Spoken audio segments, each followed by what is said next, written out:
महाराष्ट्रातील आदिवासी बहुल भागांमध्ये रस्ते, पूल आणि इतर विकासकामे सार्वजनिक बांधकाम विभागामार्फत करण्यात आली आहेत.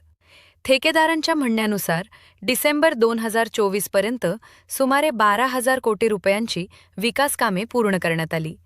मात्र गेल्या 20 महिन्यात शासनाकडून केवळ 2,000 कोटी रुपये अदा करण्यात आले असून अद्याप 10,000 कोटी रुपयांची देयके प्रलंबित असल्याचा दावा करण्यात आला आहे.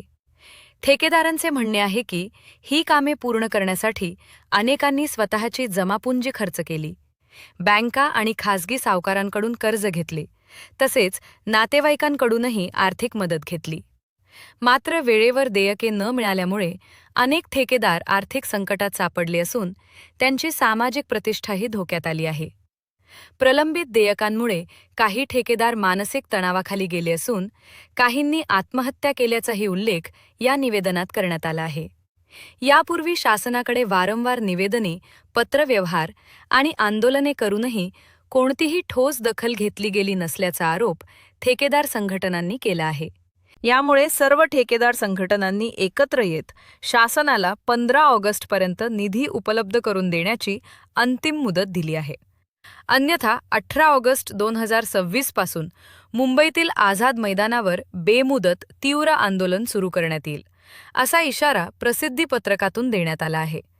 यावेळी मनोज खांडेकर, किसन शेठ पानसरे, शशिकांत आभार, मुकुंद शेठ काकड, अहिल्यानगर कॉन्ट्रॅक्टर प्रतिनिधी बाजीराव शेठ दराडे, अजय पाचपुते, जनार्दन सांगळे, हिमालय पाटील, दत्ता शेलार, रामदास दळवी, तुषार लोणारी, निलेश पाटील, सचिन पटपुरे, विनोद जाधव आदी उपस्थित होते. स्वराज्य माझासाठी संपादक आबासाहेब मंडलिक, अकोले, अहिल्यानगर. आदिवासी उपाययोजनेचा हा एकटा विषय नाही. ग्रामविकासची तीच परिस्थिती, राष्ट्रीय जलजीवन मिशनची तीच परिस्थिती, सार्वजनिक बांधकाम विभागाची तीच परिस्थिती. मग सरकार नक्की काय करतंय? म्हणजे मला मुख्यमंत्री महोदयांना एक विनंती करायची आहे, देवा भाऊ तुम्ही आता खऱ्या अर्थाने लोकांचं पहिलं देणं द्या. मतांसाठी अजून 2.5 वर्ष बाकी आहे आपल्याकडे.